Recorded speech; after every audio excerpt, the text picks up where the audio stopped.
En France, le Panthéon ouvre ses portes à Joséphine Baker, à la fois artiste militante et résistante, une icône décédée il y a 46 ans. Paris lance un appel à Londres. Il faut un accord bilatéral entre le Royaume-Uni et l'Union européenne sur la question des migrants qui traversent la Manche. Omicron de plus en plus repéré, la liste des pays où le nouveau variant du Covid-19 a été identifié s'allonge.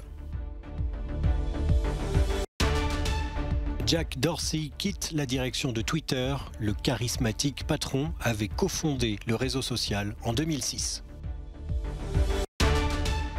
Du football avec le 7e ballon d'or remporté par l'Argentin Lionel Messi.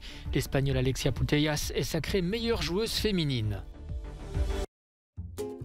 Tour à tour icône de la libération féminine, symbole de la lutte contre le racisme et membre de la résistance, Joséphine Baker a marqué l'histoire de France, son pays d'adoption, qui lui ouvre ce mardi les portes du Panthéon. Née en 1906 aux États-Unis, dans une famille pauvre du Missouri, Joséphine Baker est confrontée dès son plus jeune âge à la ségrégation raciale. Domestique, mariée de force à l'âge de 13 ans, elle quitte son mari pour tenter sa chance comme danseuse dans des cabarets de Broadway, puis franchit l'Atlantique direction Paris, où elle va devenir une star. Sa vitalité, son excentricité, fait de déhanchements et de mimiques sur fond de musique jazz, la rendent célèbre et incontournable dans le Paris des années folles, où elle joue régulièrement sur les clichés coloniaux. Chanteuse, danseuse reconnue, Joséphine Baker s'appuiera ensuite sur sa notoriété pour devenir une femme engagée.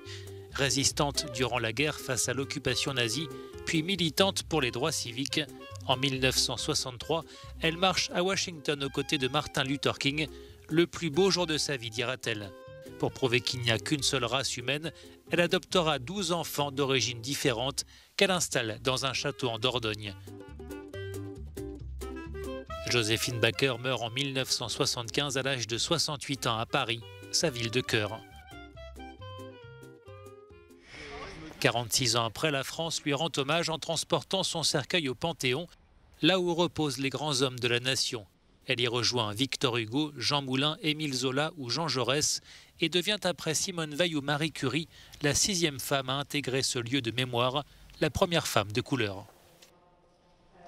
L'entrée au Panthéon est un moment symbolique fort et les choix qui sont faits des entrées au Panthéon se font autour de la valeur de l'engagement.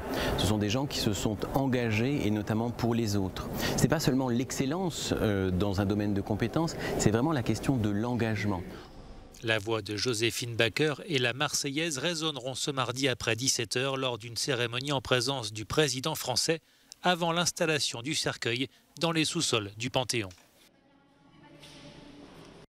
Refouler les migrants vers la mer serait une ligne rouge inacceptable. Avertissement au Royaume-Uni de la France, qui souhaite un accord entre Londres et l'Union européenne sur la question des migrants qui traversent la Manche.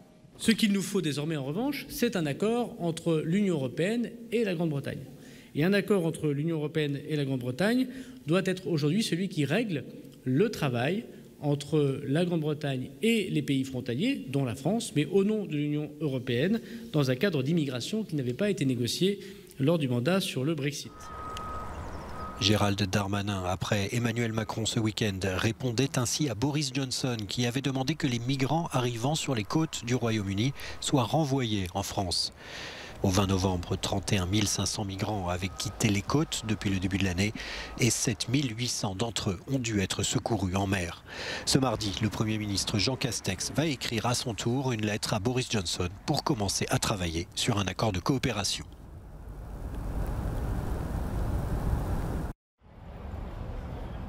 De plus en plus de pays dans le monde signalent leur premier cas d'Omicron, le nouveau variant du Covid-19.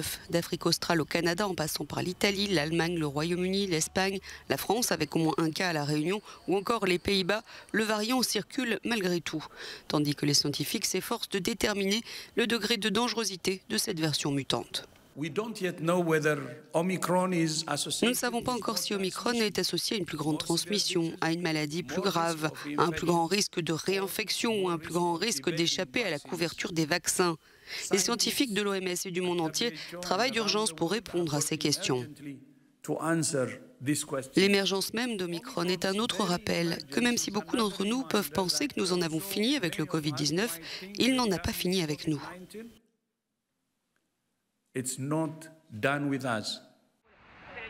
L'Espagne est l'un des derniers pays à avoir signalé son premier cas confirmé d'Omicron. Il a été découvert chez un voyageur qui est rentré dimanche d'Afrique du Sud, le pays où le nouveau variant a été détecté pour la première fois.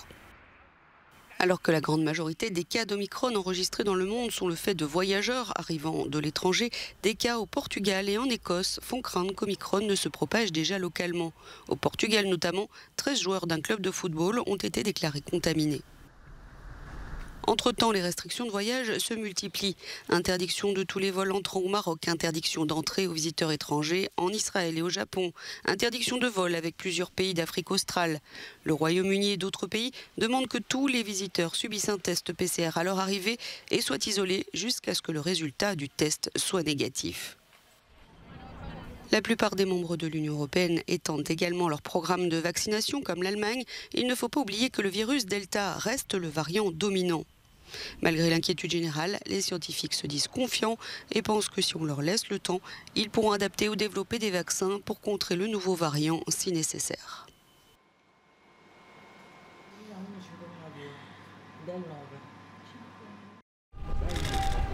Reprise à Vienne des négociations sur le nucléaire iranien. Les retrouvailles ont eu lieu ce lundi dans la capitale autrichienne, 5 mois après la dernière rencontre, en juin dernier, et 4 mois après l'arrivée d'un président ultra-conservateur en Iran. La délégation iranienne, arrivée à Vienne avec des objectifs bien précis, s'est dite déterminée à trouver un accord. Les principales demandes sont au nombre de 2. Tout d'abord, ils voudraient que toutes les sanctions imposées à l'Iran depuis que les États-Unis se sont retirés de l'accord nucléaire soient levées. Et la deuxième, qui je pense est d'importance primordiale, est qu'ils veulent des garanties qu'aucun signataire de l'accord ne pourra se retirer comme l'ont fait les États-Unis.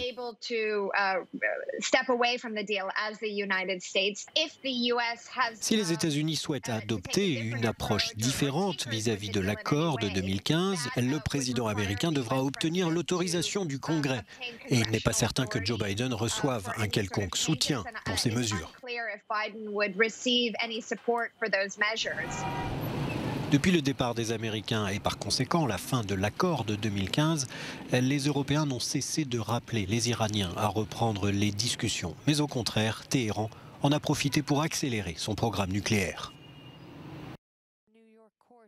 2 ans après le suicide en prison de Jeffrey Epstein, le procès de son ex-compagne Ghislaine Maxwell s'est ouvert à New York.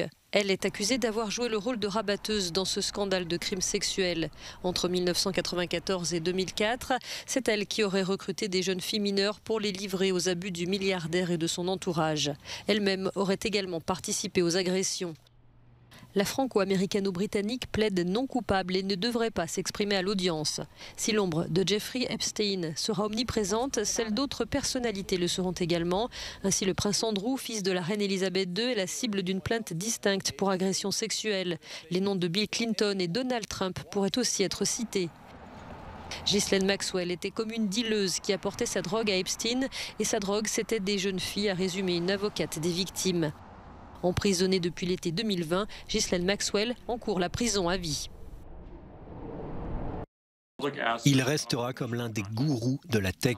Jack Dorsey, cofondateur et directeur général de Twitter, quitte la direction du réseau social.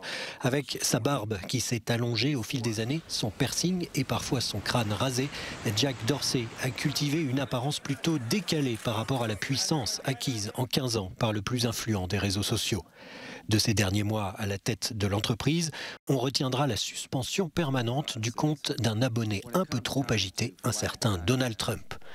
Je pense que la société est prête à couper le cordon avec ses fondateurs, a déclaré Jack Dorsey pour justifier sa décision.